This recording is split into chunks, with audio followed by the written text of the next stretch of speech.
કયા રાજ્યો પર સીધી અસર થઈ શકે, ક્યાં કેવો વરસાદ, તેની વધુ વિગતો આપને બિગ વોલ પર બતાવવા જઈ રહ્યા છે, જ્યાં વોલ ગ્રાફિક્સમાં આપ જોઈ શકો છો કઈ રીતે સમગ્ર દેશમાં જો કે ચોમાસું છવાયું છે. આ હવામાન વિભાગની જે ઓફિશિયલ ઇમેજ છે તે અમે આપને બતાવી રહ્યા છે અને તેને ડિસ્ક્રાઇબ કરવાની પણ આપણે પ્રયત્ન કરીશું. કઈ રીતે ઉત્તર ભારતના આવનારા સમયમાં વરસાદની આગાહી વધારે આપવામાં આવી છે.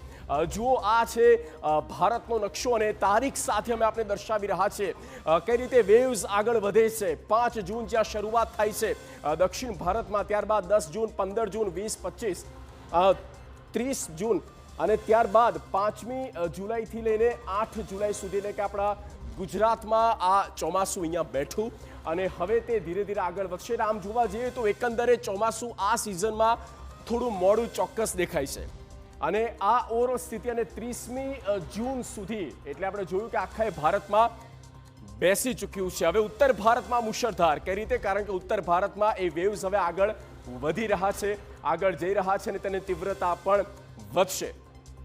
ઉત્તર ભારતમાં મુશળધાર વરસાદની પૂરેપૂરી આગાહી અને અનેક રાજ્યોમાં ધોધમાર વરસાદ. આગળ પણ આપણે કહ્યું તેમ દિલ્હી હોય, ઉત્તર પ્રદેશ, હિમાચલ પ્રદેશ, ઉત્તરાખંડ, પંજાબ, આ એ તમામ રાજ્યો છે અને અનેક રાજ્યોમાં ધોધમાર વરસાદ. ક્યારે તો આવનારા 72 કલાક તોફાની વરસાદનું એલર્ટ આપવામાં આવ્યું છે અને આ 72 કલાક દરમિયાન હવામાન વિભાગ દ્વારા જે સ્પષ્ટ કહેવામાં આવ્યું છે કે ખૂબ જ સાચવવું પડશે, કારણ કે ક્યાંક મેઘગર્જના અને વાદળો ફાટ્યા તો જે સુરત જેવી સ્થિતિ હતી તે પણ થઈ શકે છે. એટલા માટે સાવધાની જરૂરી છે.